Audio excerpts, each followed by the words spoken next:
Y'all, it's Dr. Nicole Cuts here.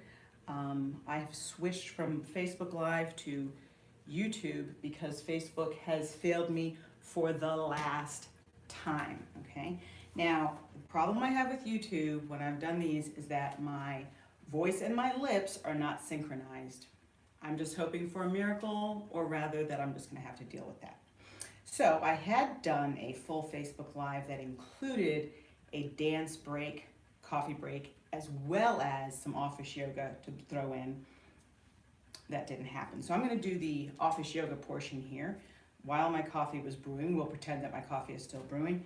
I'm taking this little break today because I've been in my office for a couple hours and I feel like I need a reset, okay? So this is something that I teach when I teach leadership and management classes, as well as to my success coaching and executive coaching clients, because it is a part of the somatic coaching that I use, which is about using your body in your work, right? Paying attention to it to help to increase your emotional intelligence, as well as knowing how to manage it, okay?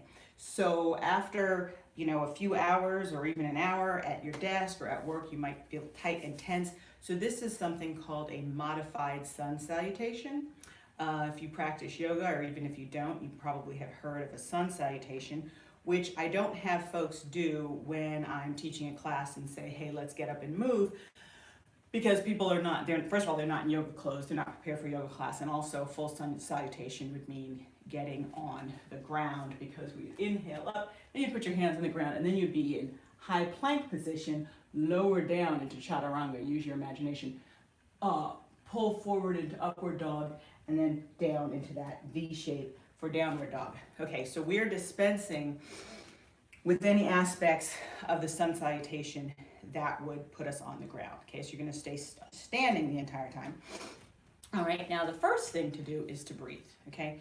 In all this somatic stuff, even if you don't do any quote unquote office yoga exercises or any sort of movement practice, you can always breathe, which I recommend highly, not just breathing to stay alive, but breathing to activate your parasympathetic nervous system and clear your mind, bringing oxygenated blood to your mind. Also, when you activate the parasympathetic nervous system to get you to relax, okay, because I'm upstairs, I'm typing, and I'm getting tense. So think about sitting back, rolling your shoulders back and down, keeping space between the tops of your shoulders and the bottom of your earlobes, and breathing. Now, you can also just take a nice deep, that was in through my nose and out through my nose, because that's what we do in Ashtanga yoga, but it could also be breathe in through your nose and just sigh it out. Breathe in through your nose, sigh it out, okay? I do that too, but I tend more to use the Ujjayi breathing from Ashtanga because it's one of the tenets of the practice, and it sounds something like this.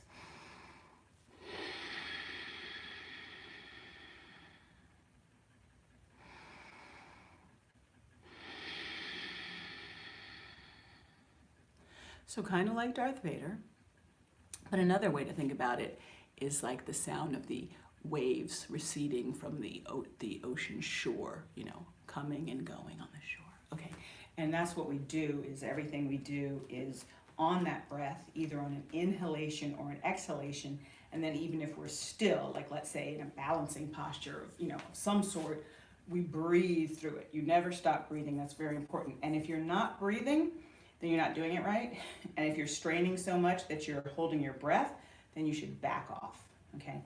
Now, disclaimer, if you have any, you should always consult your doctor before doing any exercises. I'm not a certified yoga instructor. This is really just a modification of this asana called the sun salutation, and take it very slowly if you are gonna try it. Don't wrench yourself into any positions. Make sure you continue to breathe. If it hurts at all, back off or stop.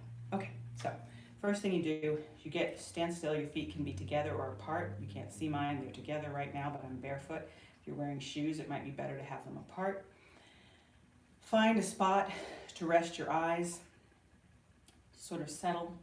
Take a couple deep breaths in and out. Inhaling and exhaling.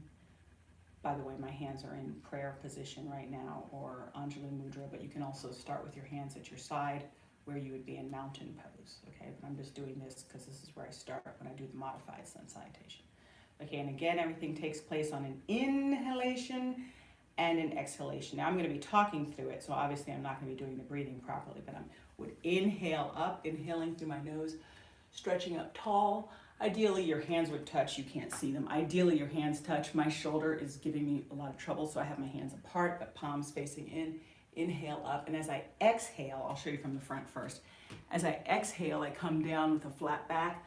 My legs are straight, but they could also very well be bent. You know, bend your knees if you have tight hamstrings. Let my head drop as I exhale. Then I'm inhaling and looking up, and as I do that, I'm getting the stretch in the back of my legs. And then I exhale and fold, and while down here, I'm just holding on to the backs of my ankles. I don't know if you can see me. Let me back up a little bit. So I'm going to turn to the side. So my head is down. I'm holding on so that I'm continuing to stretch. Inhaling, exhaling. That's through my nose. Inhaling through my nose. Try to stay on the balls of my feet. Exhaling through my nose. And then for the third inhalation, I'm inhaling up tall and then letting my hands come back to my side and ending again in prayer position. Okay, so I'll show you one more time from the side. Okay, so I'll start with the front, then I'll turn to the side. So I'm inhaling up, and as I exhale, just pretend I didn't turn. As I'm exhaling, I'm keeping my back as flat as I can. If you need to bend your knees to do that, that's fine. Let my head drop, my arms drop. Then I'm going to inhaling, look up, which is giving me the stretch back here. Exhale and fold. I'm holding onto my ankles. I'm inhaling and exhaling.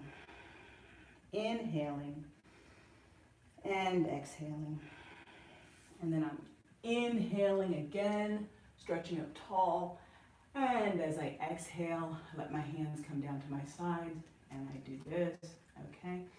And that's it. Now, you can do that just a couple of times, and it will help to get the blood flowing and help to clear your head, and also to stretch your body out. You know, if you're sitting in a chair for extended periods of time, that's not really good for you.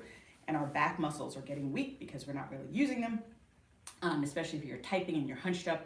So I strongly, strongly advocate not just staying up in your brain and being a little pair of arms or whatever and a mouth, but actually being embodied. We talk about being embodied. That's like be in your body, because it's a great source of intelligence.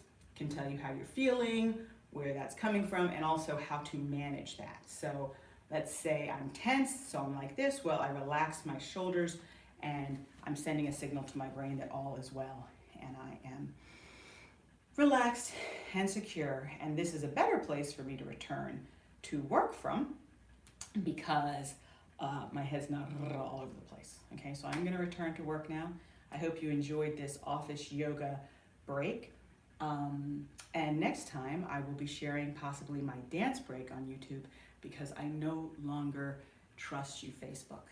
Again, you have let me down the last time, and unless you can promise me that you're not going to do that anymore, we are finished. But namaste to you, and have a great rest of your day.